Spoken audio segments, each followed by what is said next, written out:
You were still talking about the Team Nigeria, their performances at they just ended Commonwealth Games where Team Nigeria did exceptionally, well, winning 12 gold medals, 9 silver, and 14 bronze medals, bringing a total of 35 medal haul for the very first time since Nigeria started taking part in Commonwealth Games. And we have the Honorable Minister of Youth and Sports joining us all the way from Abuja, and we want to say congratulations to the minister on the feat achieved by Team Nigeria in Birmingham. Thank you very much. I think I congratulate every Nigerian for the success of the Commonwealth Games. What will you say, sir, that this country or your ministry, did differently to achieve this result? Well, Tony Ubani, I think you know the story of the last 3 years, Tony, because you are one of the sports journalists who is a veteran. You were with us in Tokyo at the Olympics, and with your experience in the field of sports coverage, you've paid close attention, I'm sure, to developments around our sports. What we've tried to do in the last 3 years is to improve the governance structure around our sports, so such that we are able to address issues that are critical and important. What did we do differently? I think we paid attention right from the get-go to the welfare of the athletes. We came up early in the day to announce that we want to see a welfare package, athletes welfare plan. We spoke about the need to provide some kind of financial leverage and support for our athletes. And that made us come up with the Adopt an Athlete program, where we also have the Adopt a Facility for Infrastructure, Adopt an Athlete program for the athletes. And we used the Olympics as to test the waters. We lined up about 78 of our athletes who were at least ranked around the world in over 14 sports, including para. We developed profile pamphlets for them. We launched it December 2019, inviting corporate Nigeria and other subnational government to support it. Of course, 4 months after we started, COVID came and our world stopped. Remember also, the sports ecosystem was one of the hardest hit. Every single championship, international competitions were postponed. But as soon as COVID let up, we resumed, and we're able to get close to 46 of our athletes funded and supported, $10,000, $20,000, some in Naira, some in US dollars. And that money was clearly meant for, as a kind of grant, free, meant for training, meant for medical insurance, just to support them. The money was paid to them directly. That's one. On the other hand, we brought in some incentives. We increased bonuses once you win a medal by 300% from the Olympics. For instance, the para athletes who won about 13 medals last year, where the gold medalist got $15,000 and the silver medalist got $10,000. Never happened before. We also increased allowances from $3,500 to $6,000 where we're at the Olympics.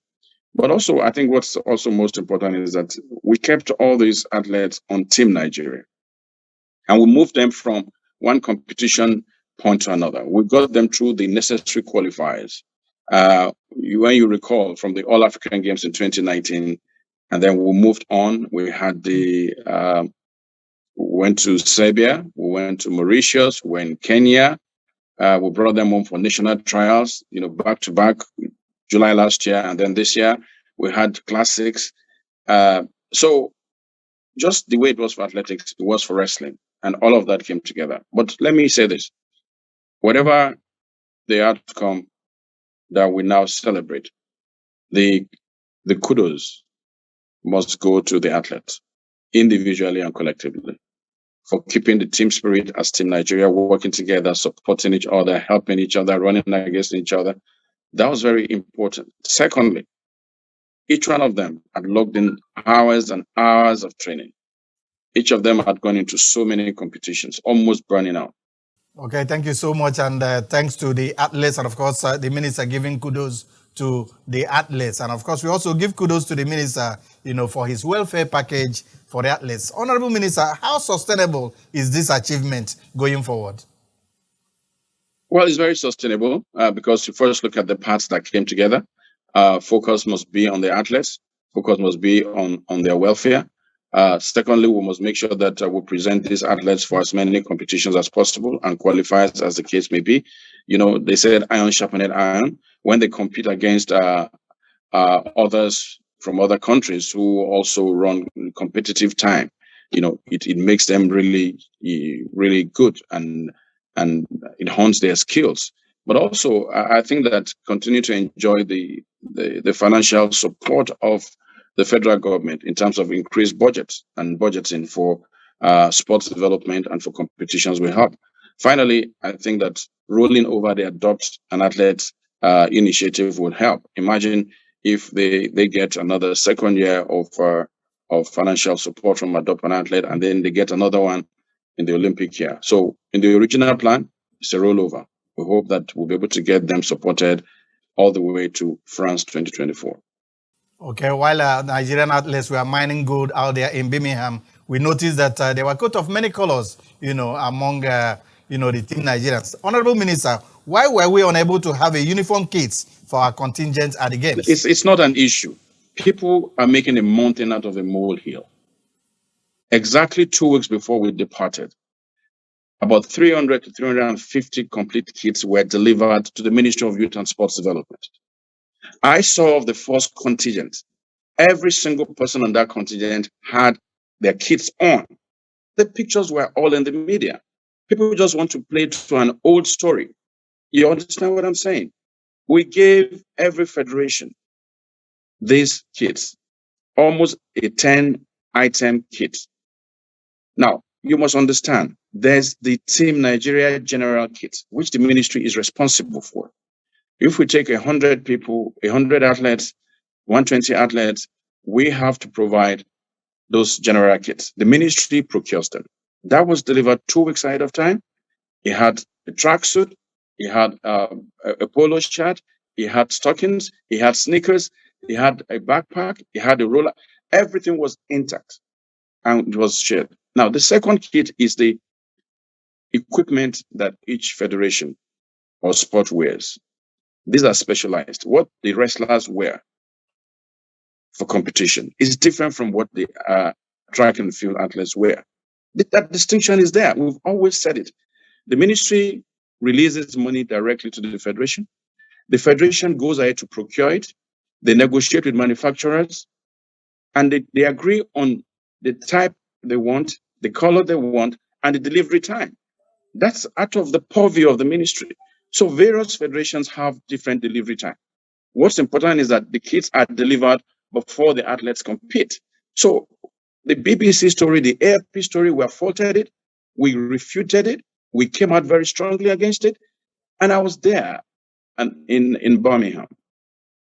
Every single kit for every federation, the last that was delivered was 5 days before they even competed. There's nothing wrong with that. So this idea that we don't have kits, some people are foiling it, and I reject it because there's no, it's not factual at all.